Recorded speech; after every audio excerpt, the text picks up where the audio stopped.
I had ineffective solutions. I did all the things that people tell you should do, Yeah, cold internet turkey. filters, cold Just turkey, stop. white Just knuckle stop. it. Yeah, just stop, accountability partners, seminars, webinars, street counting, like you name it. I mean, I'm in faith circles, so I'm having people pray for me that this thing goes away and it never comes back. I mean, everything that you can imagine was possible.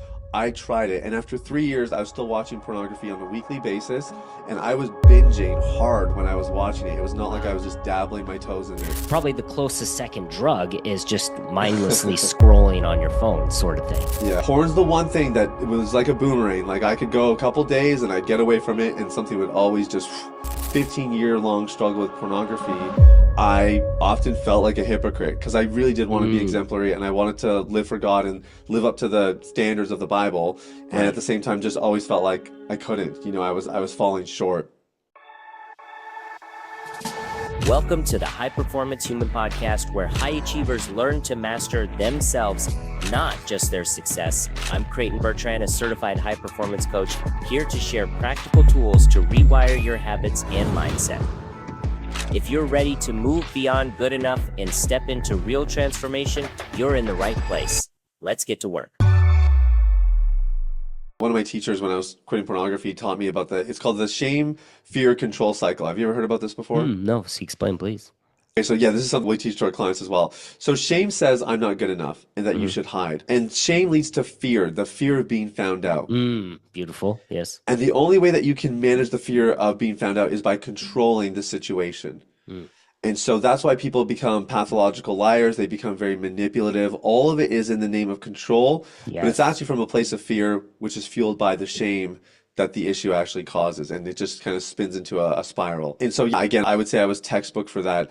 One thing that I discovered along the way, and this was really helpful for me, and I think it'll be valuable for your audience as well, is I realized you can't out-behave your beliefs. If you actually believe you're not good enough, or for me, I had a lot of beliefs in my identity around my sexual issues. So I kind of believed I was a pervert, or once an addict, always an addict. Some of these adages that we sort of throw out there. But if you believe that you're an addict, then you will stay addicted by faith alone, if nothing else. You can't outbehave that no matter what you try.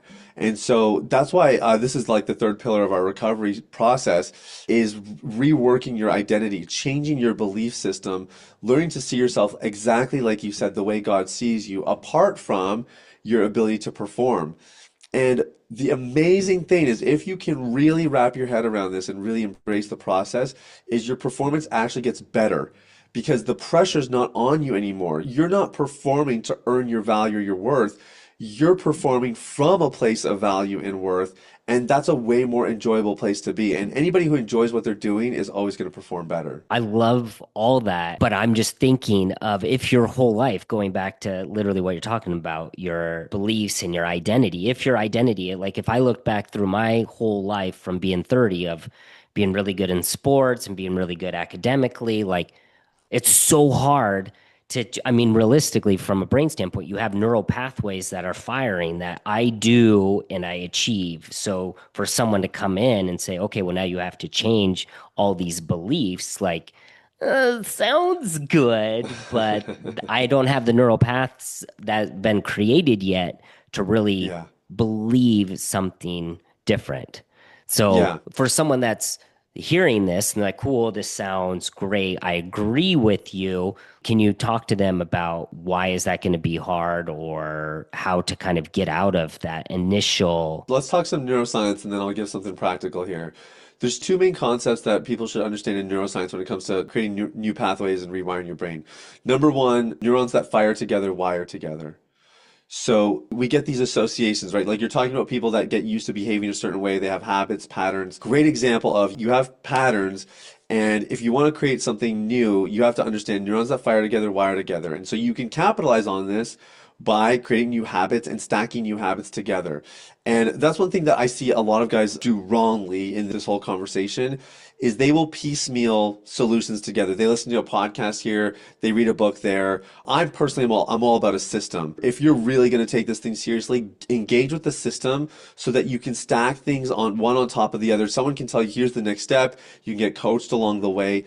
Going through a system is what's really going to actually allow you to capitalize on the whole fact that neurons that fire together wire together. Second thing, and I learned this from a psychiatrist, psychiatrist. He explained to me that a circuit in your brain can only change when it's active.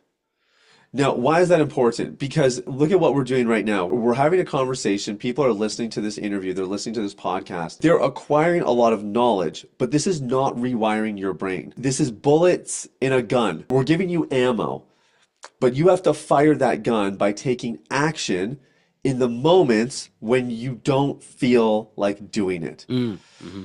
So if you have a tendency, like I'll get really granular, you have a tendency at night to doom scroll, and eventually the algorithm flashes something in front of you, it triggers you, and you go watch pornography. Let's say that's your habit. Okay. And you say, I want to rewire my brain. I want to do something different. Well, what that means is you have to wait until the next time that you think about watching pornography. You don't have to necessarily wait until nighttime, but just the next time you think about it, now the circuit's active, and now you can start to evoke a new trend, a new pathway. You can do something different. You can't just listen to, hey, you should do something different and say, I'm going to try that next time. You actually have to wait until the circuit's active and then you change course. And that's very, very powerful. One of my favorite like early wins that I'll hear from my clients is I started watching. I typed the thing into my browser or I opened the app and then I said, what am I doing? And I shut it down and I put my device away. And I love that. That's a great example of the circuit got active and I chose a new outcome. In the process, that person is rewiring their brain. And all they need to do is just reinforce it again and again and again, like water to a place that's never had water before. Eventually, the path gets carved and that becomes very, very natural. So when we're talking now about the more core beliefs, like I'm not good enough, we teach our clients a thing called mirror therapy. And mirror therapy is the most effective in the moments when you don't feel like you're good enough, or you feel like you're a failure, or you're confronted with that core belief because that's when the circuit's active. Mirror therapy is standing in front of a mirror, looking yourself in the eyes, because scripture says that the eyes are the windows to the soul. And so the whole point of looking yourself in the eyes is to, number one, to de-shame, because if you can look yourself in the eyes when you're believing a lie, it's incredibly powerful. But number two, by looking yourself in the eyes and then speaking truth, that's the last part of this, speaking affirmations that are true, the things that you want to reprogram into your nervous system. When you do that, looking at yourself in the eyes, it accelerates the rewiring process. And again, it's not enough to say the affirmations and just say, okay, I guess I'm good to go. It just plants seeds that you can start to act on and act differently than how you would ordinarily when you're believing the lie. So anyways, hopefully that helps. Some neuroscience in there and then a little bit of a practical thing if people want to run with it. No. And if people do want that actual like the full explanation of mirror therapy, they can get it in my book. It's called The Last Relapse and we can give some links or put some links in the show notes later on. Dude, it's so good. I love that. One thing that they've actually done similar to your mirror therapy and high performance athletes, it's a lot of stuff that I like to study is sports psychology, but Yeah. they've done this for athletes of they'll have an athlete go to an event and they've tried to figure out why someone that was really good at a specific event, like what's the best indicator that someone's going to continue to dominate? Because they'll take someone that was really good in high school and then they'll bring them to college and then they flop out. And what they've realized is for anyone that's looking for this, like the best determiner for you being successful is not just you having the confidence, the talent, all that all these guys do, but when they come in and they plan for it to be hard. So they have actually done this study of they'll bring kids in, they'll test them, and one that was always dominant in high school, they get into college and they're running the race, and let's say that we're running, and I look over and I see that you're a little bit ahead of me. My whole conditioning's always been, I'm really good, I'm I'm the faster than best. everyone else, but as soon as I'm not, their brain goes in and tries to find evidence or proof that they should keep going or whatever, and they have nothing to fight that because their identity is I'm the best, and as soon as I'm not the best, well, why try? So they quit. But Yeah. what they found is the athletes that come in and they have the training, all that, and they have the talent, they have the confidence. I am the best, and I do hard things that I'm able to push through when it gets hard. And this is something that so many athletes do. They don't just train for the finish line.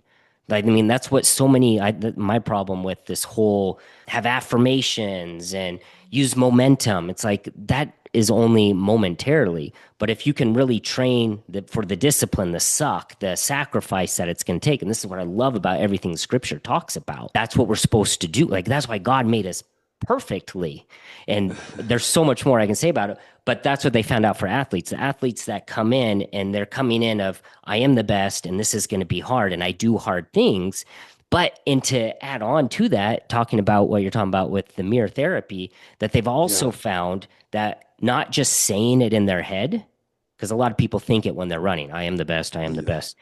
But they found by the ones that you do even better are the ones that verbally say it. And it actually Yes. makes sense because what they found is it activates so much more of your brain, your whole brain, because you're listening, you're speaking, you're thinking. The more of your brain you can turn on, like you're talking Yes. about, the more Yes. changes that you're going to have. So I love the Dude. idea of doing the mirror therapy, of talking to yourself instead of just looking in the mirror and being like, I'm good, I'm good, I'm good. But if you're like, I am this, I am like, it Yeah. activates so much more of your brain. That validates something I've experienced because I work with athletes. I'm working with a guy who's a starter in the NFL right now. And dude, he is like, he actually said this in our first call. He said, I know it's going to be hard, but whatever it takes, I'm willing to do it. Yes. Like, that's not even a paraphrase. I'm pretty sure that's exactly what he said. Yeah. That I did not know. I haven't heard about that study before, but that makes a lot of sense. Yeah. I mean, that's why I love studying sport because when I started getting into psychology, I was like, who's the best at pushing their mind and body more than anyone else?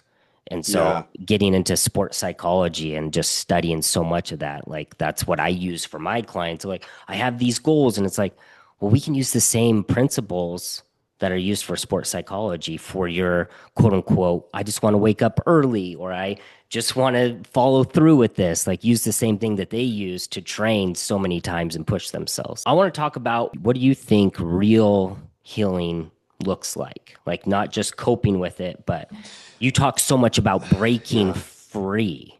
What do you think it looks like for someone not to be just kind of coping with the issue, but finally break free? And we could talk about porn, or I mean, obviously you're dealing with a professional athlete, because I think this is applicable for literally everything in our life, whether it's anger, anxiety, regret, so many other things. It's a big one. So I think there's a couple layers to this. Number one is, and this is where my recovery philosophy knocks a little bit on some of the 12-step methods.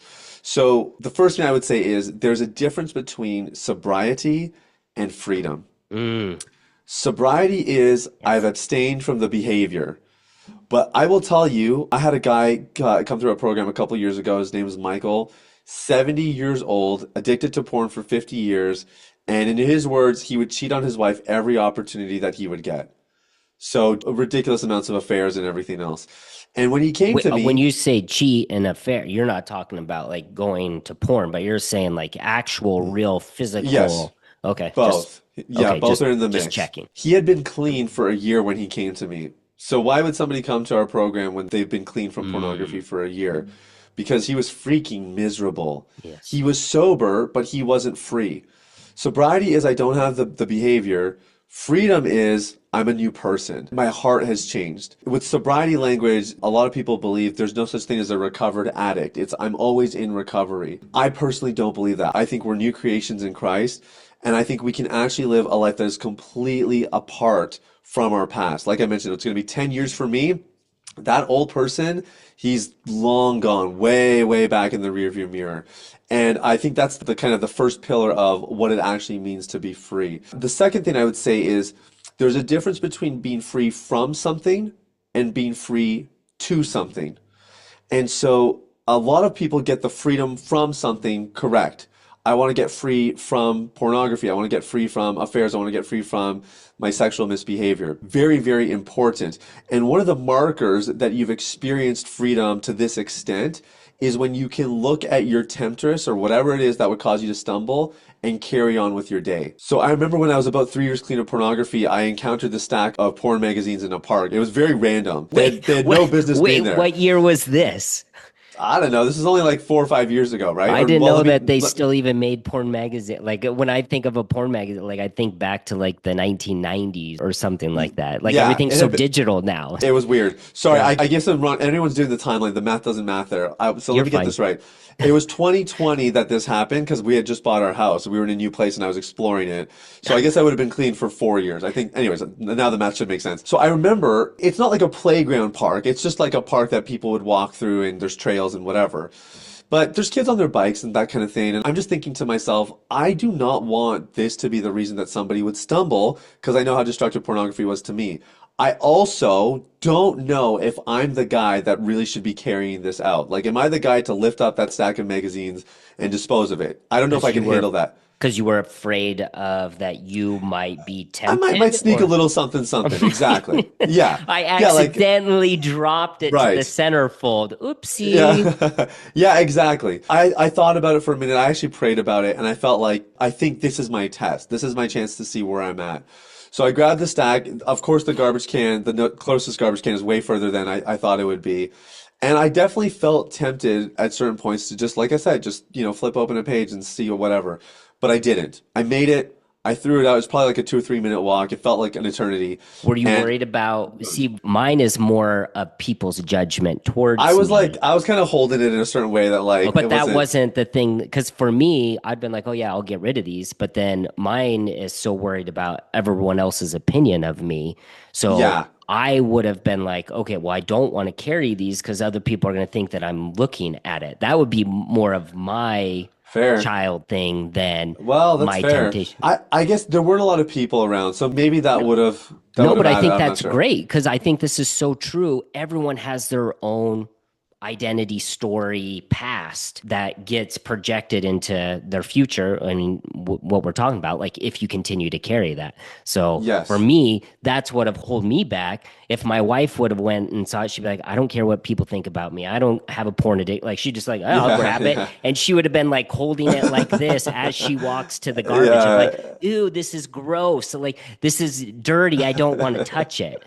So I Yeah. think it's just interesting that everyone has their own thing. And all I would say is that I think the story illustrates this is what it means when you've gotten free from something. That you can look at the thing that ordinarily would have tempted you and caused you to stumble, and you can carry on with your day. Yes. And that was a big moment for me. That was where I realized, wow, I think this thing really doesn't have power over me. Certainly not the way it used to.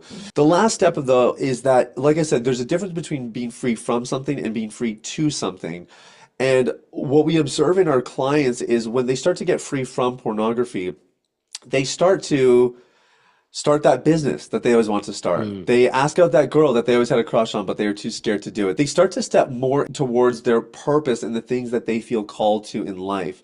And that I think is kind of, it's the ultimate completion of this whole, I know this isn't what you asked for, but No, this this is is a huge beautiful. part of the definition of freedom. Sure, you might start with some sobriety, just avoid the darn thing and don't engage with it. Yeah. At some point, though, you have to do that inner work, shifting your identity like we're talking about, and really making sure that you're actually experiencing a heart change. You're leaving that old person behind. You're embracing a new identity. In the process, getting free from the things that were vices in your life.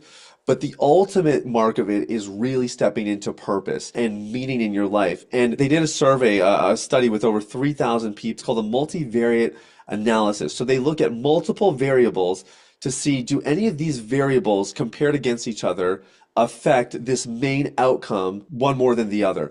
So in other words, they put like 30 things on the board and they say, do any of these indicate more whether or not somebody would watch pornography? They Mm. found there's one thing that stood out above the rest. And a lot of people thought it'd be like sexlessness in a marriage or stress at work or these kinds of things would be the main drivers. Wait, But the pause. big, But I before you jump into that, give me a bigger like this is people that are married or what was the it, study? I don't think there was a lot of specific criteria. It's mostly men in the Okay. study. They were exploring people's relationships with pornography in general, just at large. It was a Okay. very extensive survey. Okay. This was just a subset. It was a cross section of just one comp of the Okay. survey.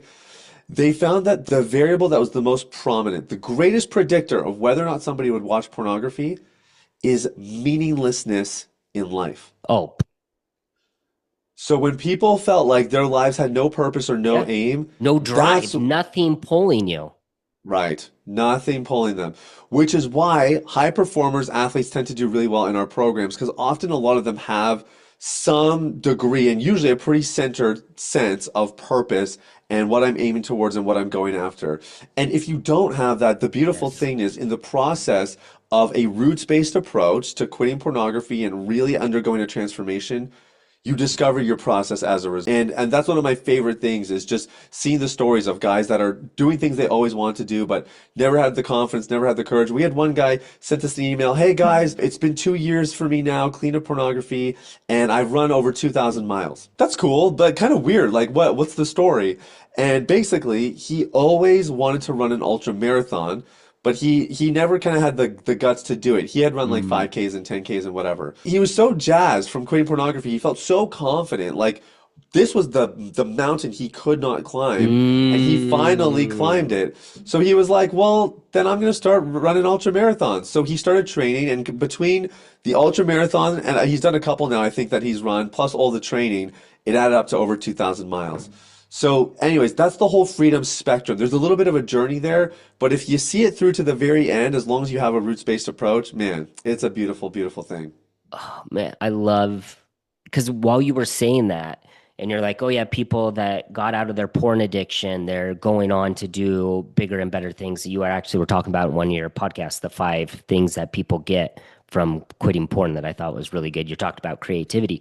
And I remember while I Mm, was listening to that, I was like, I love to get to the root and analyze. I'm like, okay, well, I wonder why. Like, is it because they have more time? Okay, maybe they have more time, or maybe it's because they have a little more confidence. But I think you nailed it.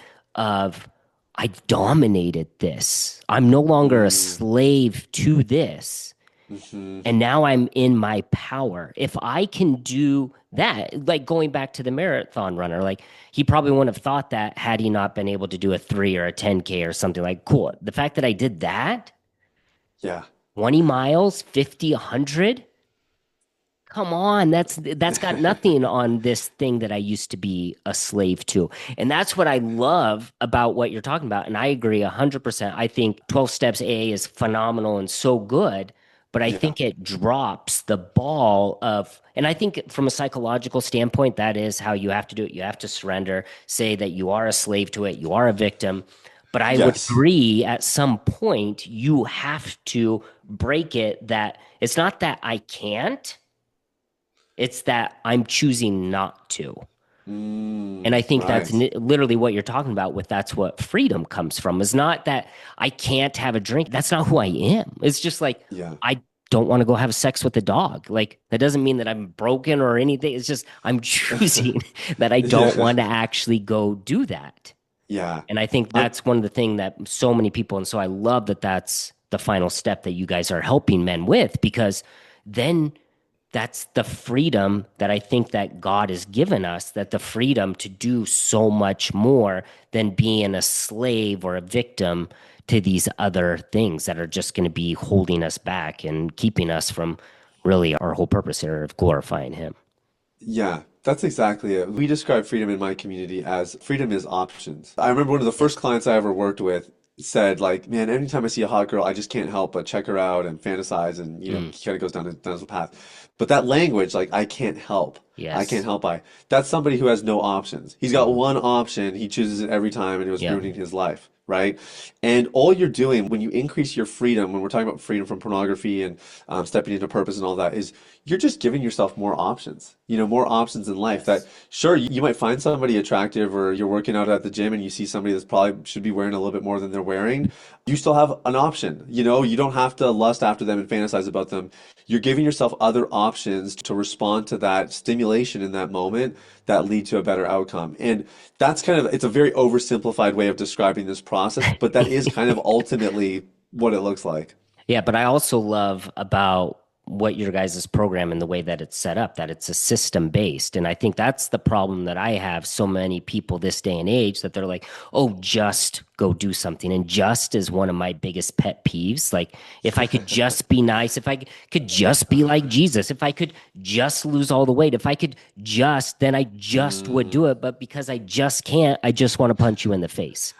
Like nothing makes me more upset. So I think that you guys are doing it the right way of like, cool, we have a system. This is how you go through it, but not just having a system, but then you guys also have a community, which is the other thing to have that accountability, to have that help. Because if we go Yeah. back through our whole life, like depending on your age, like I have 40 years of letting myself down. I have 40 years of excuses. I have 40 years. Like we can't expect to be able to do something on our own. We literally haven't been able to in the past.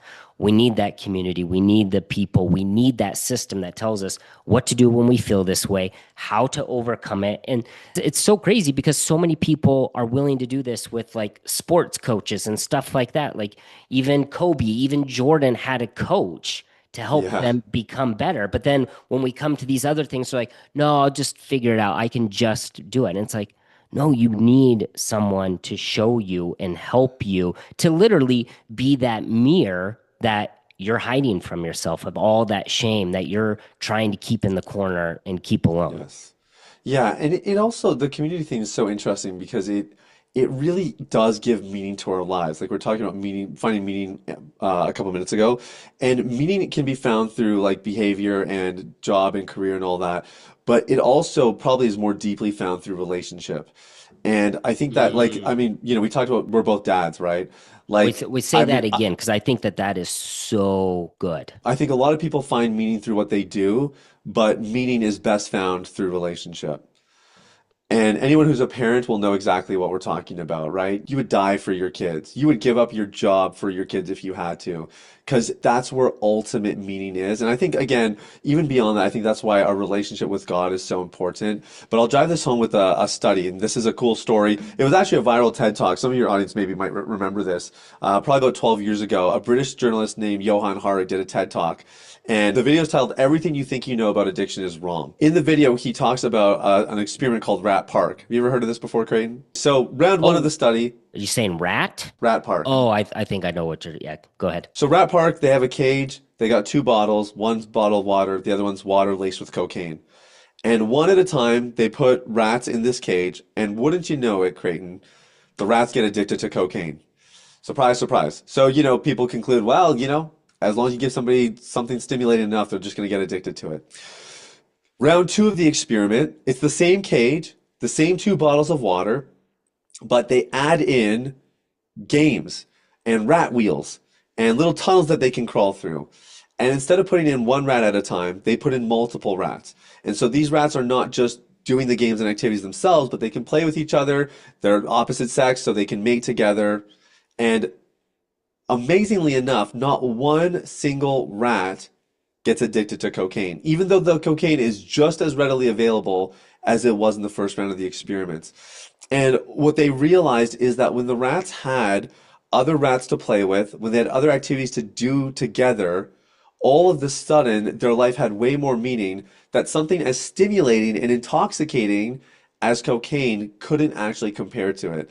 And the brilliant tagline of this TED Talk was that the opposite of addiction is not sobriety, it's connection. Mm, And I think that's why community becomes so mm. important.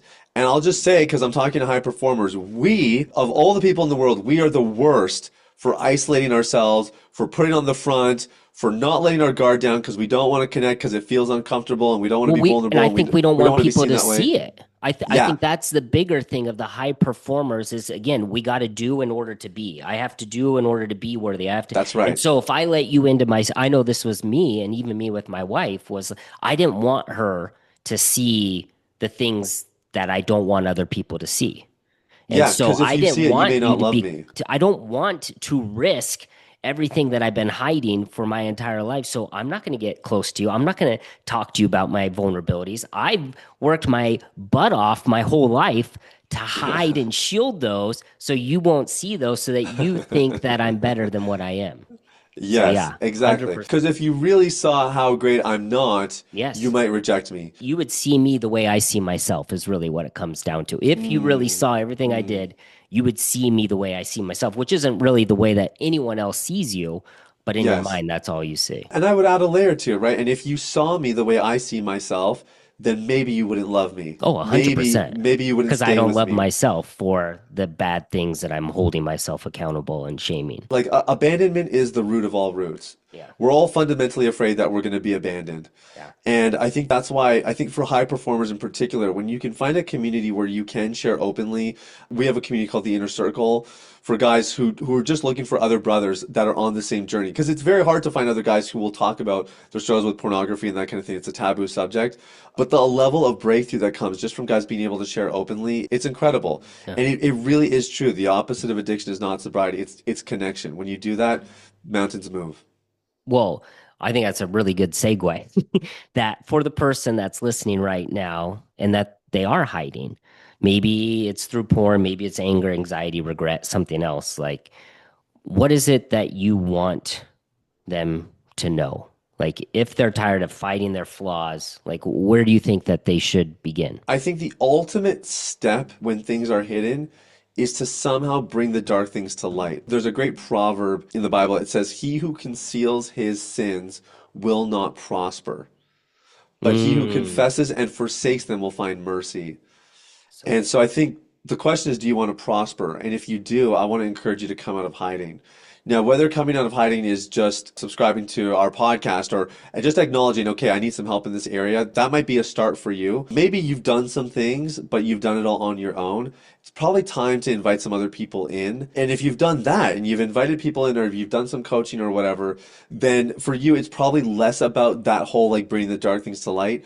It's probably time to just get to the roots. You need a roots-based approach that's going to do this properly, systematically. Very, very important, especially for guys. And those would be, again, depending on where you're at, those would be my different recommendations. I would love to just have a whole podcast of you and I talking that purpose. Like Oh, dude, purpose we should is do that. because to me it's not even, I mean, we were talking about this beforehand. My whole purpose was money, success, all these things, like getting everyone to see me. It was all about me, ego driven. And even that purpose pulled me, prevented me from doing drugs, doing all these things. But Yeah. even that one isn't fulfilling. And I've started to study so much into what it's like to live a life of purpose beyond yourself. And I think that's literally how and why God created us this way. Because when our purpose is to glorify and serve Him, you get to be pulled through everything in your life. Yes. And that's what makes you feel so much more excited and invigorated on a daily basis. But if you're just serving yourself, yeah, it's going to get you through some things. And this is what I've noticed from all my clients of coaching. Usually, about your 30s, 40s, you've achieved all of that and it's still empty because it Hmm. was all for yourself. But if we Yeah. look at warriors and all these other people that are serving something greater, like it makes you have an actual meaningful life and it makes you willing to surrender yours for something better. And what's better than to surrender for Him? You'll never feel more alive than serving something bigger than you. 100%. And the Yeah. psychology, the neuroscience, it all aligns with it. Oh my gosh, man, dude. Well, thank you so much for coming on here, I chatting really with us. enjoyed this. Thank you for Uh, having me. This was a great conversation. Well, I appreciate you not lying. But before you get out of here, let the viewers know about your book, the last relapse that you have. I hear you're putting it out for free too, right? Yeah, so people can get a free copy at Yeah. thelast relapsebook.com. That's just our way of just trying to spread the So love. amazing. And it's probably a good way for people to start, to be honest. Like, we don't like it when people just jump right in. We'd rather you go listen to the book or go read the book or listen to it. You can get the audiobook for free as well if you join our community of people reading the book. Where can they go to connect with you and join the community? So all of that through the thelast relapsebook.com. That Okay. URL is the keys to the kingdom. And if people are physical copy readers, you can buy it anywhere books are sold. We donate all those profits to a charity in Uganda as well. So we're really just trying to get this into as many hands as possible because we know people are struggling and don't always have valuable resources. So thelast relapsebook.com. Awesome, man. So if you guys are out there and whether you are addicted to porn or not, like I love everything that you're teaching because it's applicable for everything. Like Yeah. psychology, behavior is what it is, identity, everything. When I was researching, looking through your stuff, I'm like, oh my gosh. And I'm going to be honest, some people will say, oh, I have a method and stuff, but it's not really science backed and it's not really based upon psychology, behavior. It's more of like, I tried this and it worked. But what I love about everything that you guys are doing, like it actually is in alignment with all those things. So whether it's porn or just stress or something, everything that you guys are doing and teaching is applicable for any other quote unquote human behavioral problem that someone's having out there. I would Thanks, man. encourage anyone to check it out regardless. But if you definitely are struggling with porn, obviously reach out as well. I think I'll just reiterate something I said earlier, which is knowledge is bullets in a gun. Now it's your turn to pull the trigger. Take some action on something you learned. Just act on, just to take one step and watch your life change. That would be my big encouragement.